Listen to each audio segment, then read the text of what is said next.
Bienvenidos a nuevo más. Hoy venimos con otro de Patrick. Veo que les gustó muchísimo el último que subí. El de. Creo que era el de la pesadilla de la actriz esta que hacía esa. Se me olvidó ya el nombre. Entonces, como vi que les gustó tanto lo que yo reaccioné a Patrick, voy a volver a reaccionar a otro que él subió. Y ese se llama. El título, o sea, no sé hablar. La traducción del título sería como. How the most hated. Como la persona más odiada de séptimo grado obtuvo su venganza. Dios, que por fin, oye. No sé qué me pasa a veces. What started as a blog Mejor empecemos de una vez porque si no me vuelvo loco. post that was lightly poking fun at a silly song made by a 7th grader turned dangerous when a group of internet scum orchestrated an attack known as Operation Black Friday. The hackers doxed Rebecca, releasing her home address, parents' work addresses, and the information for the middle school she attended, along with a copy of its calendar and a map of the campus, knowing exactly where she will be and when. The plan posted to 4chan's B-board read, "Here are some simple orders. 12 p.m. EST, start calling the school with all of the numbers and tardy bull. Fax as many nudes of anything, girl horse for example, and put Rebecca's name on it. At 1 p.m. EST, DDoS Arc Music Factory. At 3 p.m. EST, start requesting her sorry excuse for music on the radio. As if her life being in danger wasn't hard Wow. Yo no me esperaba tanta maldad, oye. enough on the young girl. Rebecca Black's song Friday was the catalyst of relentless cyberbullying. It briefly became the #1 most disliked YouTube video of all time. It was 2011. widely regarded as the worst song and video ever made. This is the story of how the entire internet attacked a 7th grade girl and how she ultimately got her redemption. 13-year-old Rebecca Black was initially inspired by her classmate Alana Lee, who released a song and professional music video called Butterflies. Now, Rebecca had been singing and dancing in school talent shows and musicals since she was a toddler. Therefore, the idea of making a music video sounded like a fun new experience. Becca went home and asked her mom if she could make one like her classmate, so they reached out to the company who produced the Butterflies video, Arc Music Factory. Arc Music was owned and operated by Patrice Wilson, who would ultimately create the viral song that turned Rebecca's life upside down. Making terrible pop songs for little girls was not Patrice's first choice as a career path. He started a record label but didn't have money to give artists for recording and marketing costs. Instead, artists would pay him using Arc Music as a gateway to the entertainment industry. For a couple $1,000s, Arc Music would write a song, get a studio, produce the song, take photos, record a video, and even submit all of that to more legitimate labels. However, Patrice soon realized his company primarily attracted one specific group: fame-hungry teenagers and their parents who could afford to risk the multi-$1,000 investment. The first audition was more like, what the heck is going on? These are all kids. We tried to go with being selective, but when you're also starting a business, we can't be too selective. Despite the young teens being his only clientele, he always managed to fit himself in the videos, whether he was just acting, singing background vocals, or rapping his own verse. It's almost like he saw Ludacris jump on Justin Bieber's song Baby, which earned over 1 billion views, peaked at #5 on the Billboard Hot 100, and sold over 10 million units, and crafted his entire business model to try to recreate that moment. Now, Rebecca's mom just wanted to support her daughter's passion, so she paid the $4,000, and Patrice seemingly slapped together something that was good enough to fulfill the excitement of a 13-year-old girl. Then they sent me, it was called It's Friday at the time, and I was just like, cute. Okay, whatever. Nobody's gonna see this. Like, let's run it, you know? They recorded the song, then filmed the music video at Rebecca's house with all of her real friends to make her more comfortable on camera, and Rebecca said the experience was pretty normal. It wasn't really like this big glamorous ordeal or anything like that. I had gone to Forever 21 to pick out my outfit the day before. I had invited a few of my friends. I thought that would be a lot more fun. I remember doing that performance shot, not knowing what to do with my arms. So I think if you watch the video, like, I'm just standing and dancing like this for the whole time, which, God, it was a fun day. Rebecca didn't hear anything back from Patrice for a few weeks after the shoot. She never got to see a rough draft or make any creative decisions on the video edit. The first time she saw the video was when it was uploaded to YouTube on February 10th, 2011. What did you think of the 2011, ¿cómo pasa el tiempo? I think I was probably more concerned about, like, myself than anything. Yeah. Like, I was so hyper-focused on, this is what I look like on camera, and just picking my own self apart and like, I look a little this was never meant to be like, this is my pop star debut. Yeah. Like, I was literally just on my own vibe. Like, I didn't really consider it to be something that was going to be seen by a lot of people. So Yeah. Becca got to show her friends and classmates the video, and it just seemed like it would be a cute memory for her to look back on. The video got 4,000 views in the first 28 days, but on the 29th day, Rebecca's world was about to come crashing down. But first, a quick word from today's sponsor. No. Bank of America recently... Sponsor. Okay. Creo que nos vamos a saltar. It takes a company months ago here. Month heads right now. Citigroup ¿Qué tan and JP rápido? Morgan. First personal data could have been exposed. Takes a company to... Here's what's really today's sponsor, Aura. Bank of America recently announced a data breach, and here's what's really Patrick, necesitamos que coloques cuando se acaban las pausas. Your bank 9-month head house was robbed. Data in records to locations as a data broker op so many data you haven't been a victim or to find out if a song was posted to data is exposed. On March 11th, 2011, the song was posted to Comedy Central star Tosh.0's blog with the title Songwriting Isn't for Everyone. At the time, the Tosh.0 website was averaging 3.2 million visitors, which was just enough traffic to start this viral storm. The blog post was merely criticizing the song's terrible lyrics, even acknowledging that she did not write them, which would... A ver si puedo traducir esto. Rebecca Black, are you sure these are the lyrics you want me to sing? ¿Estás seguro que esas son las letras que tú quieres que yo cante? Productor, ¿de qué estás hablando?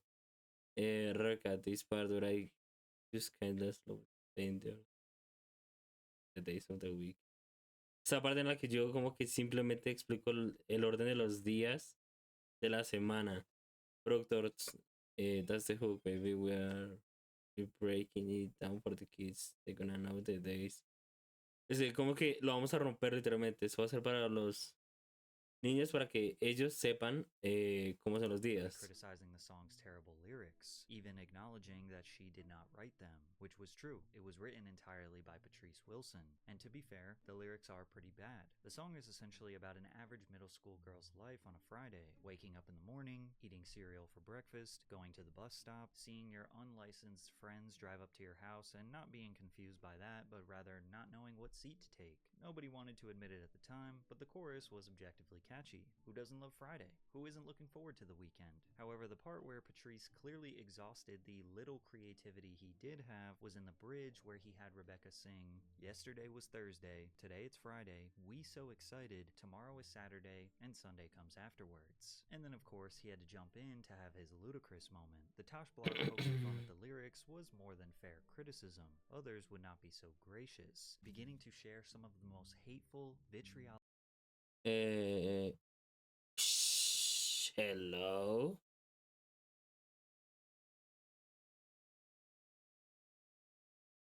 Ay, las antiguas épocas de las redes sociales, bro. Eran muy pailas. opinions about the young girl. Que hoy en día es peor, pero antes. Telling her to die. 4 days after the Tosh blog post, the official video for Friday had 7 million views. Stories on thousands of websites and blogs, most of them sporting negative headlines such as, "Why do we hate Rebecca Black?" Rebecca Black's bizarrely bad video, and many claiming it to be the worst video or song of all time. At that point, if you typed in "worst song ever" on YouTube, her video would be the first recommended. A few days after her explosive virality, Rebecca did an interview on the morning news and shared how harsh people were treating her. You're so fat, and you'll never be pretty.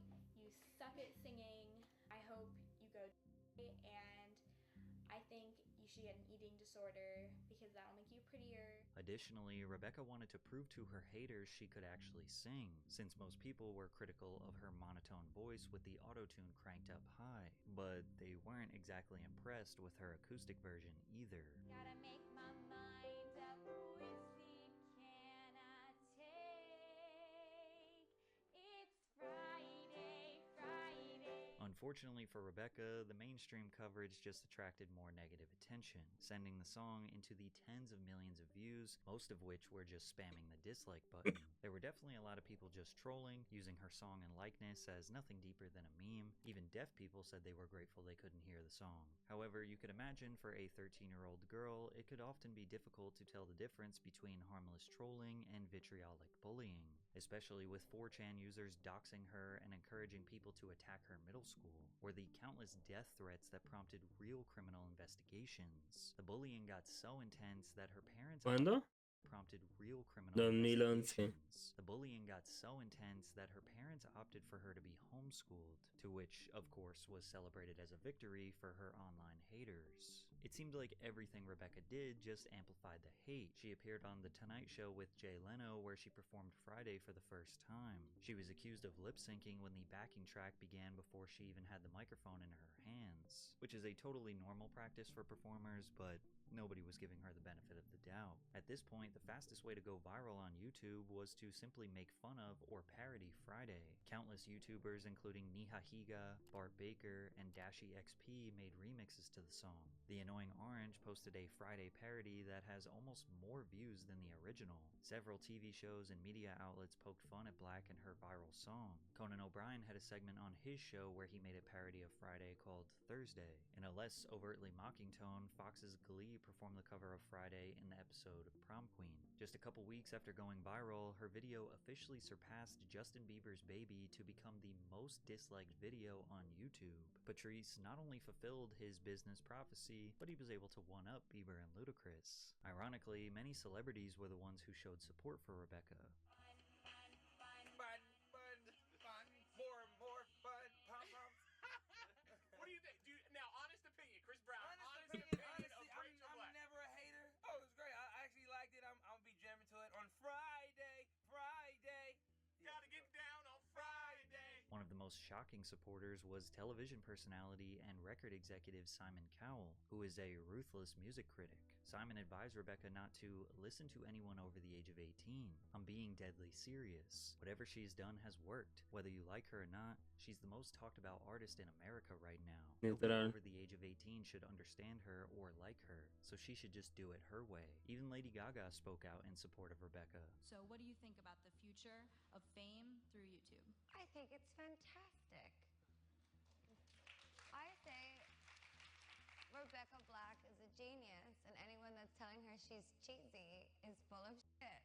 However, the Por eso te amamos, Lady Gaga. Parce, desde pequeño siempre he amado a Lady Gaga. main Esa criticism mujer that tiene seemed cero to be actitud. widely accepted as fair was the notion that her parents paid for her to be a star. These people must be fame-grubbing, artistically bankrupt, déclassé narcissists. It's also tacky. It's so sad. It's so shamefully desperate. Now, there is some nuance to be considered here. It's unfair to say Rebecca was desperate for fame, but since she was a performer since the age of 2, she did like the idea of becoming a star. I just didn't know, like, I was like a fan of YouTube. I was a fan of like Justin Bieber and like all the things happening then.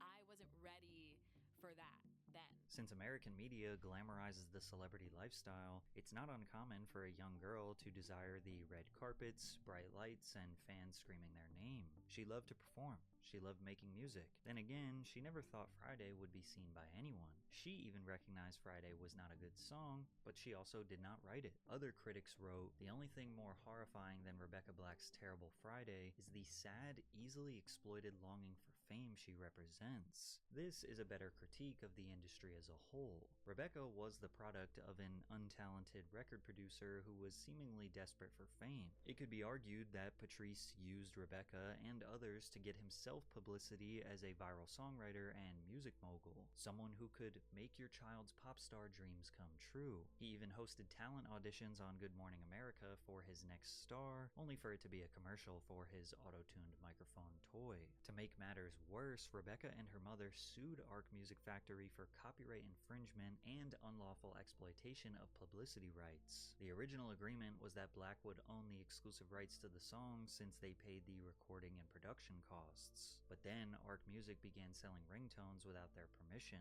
Selling ringtones was a lucrative business in the early 2000s, generating billions of dollars annually before smartphones and streaming services took over. Customers paid anywhere from $1 to $4.99 to purchase a Chris Brown say goodbye to back bands. Put the same alive.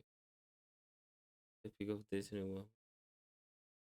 single ringtone. Since Rebecca was meant to own the rights to the song, all of the profits should have been going to her, but they weren't. According to an assessment made by Billboard, the 13-year-old was netting roughly $24,900 per week from track sales. The sales and streaming data actually launched the song to the number 58 spot on the Billboard Hot 100. Arc Music later even tried to charge $2.99 to watch the music video on YouTube. Patrice and Arc Music were trying to unlawfully snag whatever revenue they could.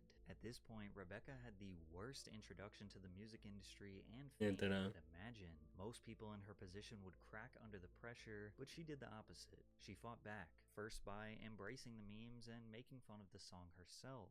Gotta have my bowl, gotta have cereal. That line is about consumerism. I gotta have my bowl, I gotta have my cereal. We can't live without these things in modern society. And for some people, it's a mortgage, and others, it's a bowl of cereal. Well, the choice between the front seat and the back seat is actually a metaphor for American foreign policy. Front seat, Afghanistan, back seat, Iraq. We gotta make our mind up. Then by fighting Arc Music to retain full ownership of her song and re-uploading it to her official YouTube channel. My mom said to me, "We can either keep it up on YouTube or take it down." I said, "No, I'm not going to give them the satisfaction of making me take it down. No, this is going to work out. I just want to let it go. Let it do its thing." Were you guys ever able to make any money from that whole situation? Yeah. Yeah. Yeah. I mean, I own the master to the song. Okay. I didn't write it, so I don't own the publishing, but I own the So master. you own the recording. So anytime anybody used the song, you get paid. So that's nice though that you at least made a little bit of money from it. And you still are you still getting paid for sometimes people use it and Yeah, sometimes. Nice. Patrice desperately tried to recreate this viral moment with other young acts after Friday, but failed miserably. Rebecca then started posting YouTube videos consistently, building a real fan base of people who understood that she was just a normal girl who got stuck in an unfortunate situation. I think I don't want to have to look back when I'm older and think wow, I wasted all the time being young, being unhappy. She was even invited to star in Katy Perry's music video for her hit song, Last Friday Night. Awesome. She continued to release singles, but none of which matched the success of Friday, with fans believing that her debut was what caused the lack of support. If this was pushed by Disney, it would have been loved. In 2013, Rebecca teamed up with YouTuber Dave Days to release a song titled Saturday, peaking at number 55 on the Billboard Hot 100. Some felt this was a positive way for her to jab back and embrace the jokes. However, others looked at this as a mere desperate attempt to gain attention, which resulted in more memes and a resurgence in bullying. And as a result, she finally decided it was time to step away. So there came a point where everybody that I was working with, management, all of that, I let go of all of them, and I just stopped. My parents and I agreed I'm going to go back to high school. Yet again, Rebecca had the foresight to recognize how this was all not going to play out in her favor. People feeling sorry for you is not a good way to build a fan base, nor can you just jam music down people's throats. So instead of continuing to do that, she spent time figuring out how to write her own music and put in the 10,000 hours to discover her inner artist. Just as I started to grow into adolescent version of me, music became the thing that really changed my life and saved my life in a lot of ways. And that was something that I knew I had to dive into myself without other opinions.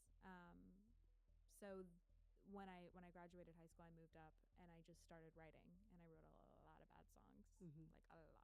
I had to go through that in order to really learn the repetition and also learn that if I'm ever going to do this in a way that is meaningful and good, I have to trust that I have something to say, which is like artist Wow. 101. She re-entered the game with a significant social media following, who remained open-minded towards her new music. In the summer of 2016, Rebecca released the song titled The Great Divide, her first release of new material in almost 3 years. It reached number 23 on the US dance charts, but that would unfortunately be her last song to make the charts. Every year since 2016, she kept her foot on the gas, dropping multiple songs per year and experimenting with various genres, refusing to give up on this dream. Then, in a dramatic twist of fate, the very song that once destroyed her, she was able to rewrite its history and catapult a resurgence in her career. In 2021, to commemorate the 10th anniversary of her infamous debut, Rebecca Black released a hyperpop remix of Friday, produced by Dylan Brady of 100 gecs and featuring eclectic artists such as Dorian Electra, Big Freedia, and 303. The track was reimagined into a frenetic symphony of glitchy beats and warped vocals. The music video is a kaleidoscopic explosion of Y2K aesthetics with futuristic elements. She was also able to get herself a web redemption from Daniel Tosh, the man who arguably caused this virality in the first place. Do you blame me for making people aware of the video? Or do you give us credit for making it? I do give you credit. Oh, you give us credit for it. Time. We were obviously, let's not, we weren't like, oh my God, this is the greatest song in the world. We were like, look at this. This is insanity. I mean, it was a little bit insane. I mean, some of the lyrics are silly. Yeah. Her debut studio album, Let Her Burn, received generally favorable reviews, solidifying her place in the hyperpop realm. She did it. Rebecca Black made a solid little album and proved she is capable of pulling together a respectable pop record. Recently, she performed a phenomenal Boiler Room DJ set where she showed Me her acordaba de eso. knowledge and taste for hard-hitting techno bangers, and the crowd went absolutely wild in support of her playing a Friday remix. 7 a.m. waking up in the morning, gotta eat fish, gotta go downstairs, gotta have my bowl, gotta have cereal, seeing everything, but time is gold. She had two choices. Pero- Make this song ruin my life, make this song make my life.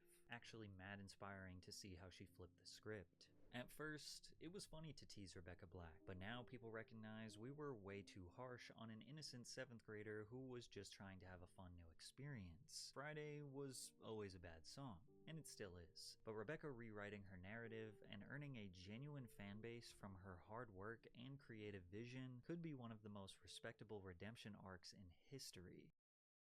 Severo, parce. O sea, la vieja literalmente nunca se rindió, vea.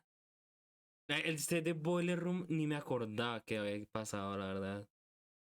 Pero, uff, el público en ese set fue muy bueno. Wild in support of her playing a Friday. Tiene que verlo. Si usted nunca han escuchado este tipo de música, es buenísimo. El set vale la pena. Pero nada, si les gustó, de eso me gusta, compartan, suscríbanse. Y eso espero que les sirva de enseñanza, que literalmente nunca hay que rendirse. O sea, sigan adelante y no permitan que, como que literalmente nada los derrumbe. Porque ella seguía y seguía. Y sacaba literalmente en 2017 varias canciones y continuaba así. Ya. Boom, su revancha, literalmente. No es que literalmente se revancha. Tengo la cámara acá, pero sí. How the most hated 7th grader got revenge. Ah. Historia, eso es cine, parce. O sea, para película debería ser. Entonces, nada. Me gustó, me gustó, suscríbanse. Y nos veremos. Tengo que ver qué otros videos puedo grabar. Porque me quedo sin ideas. Y nada. Tengo los 3 minutos. Y nada. Bye.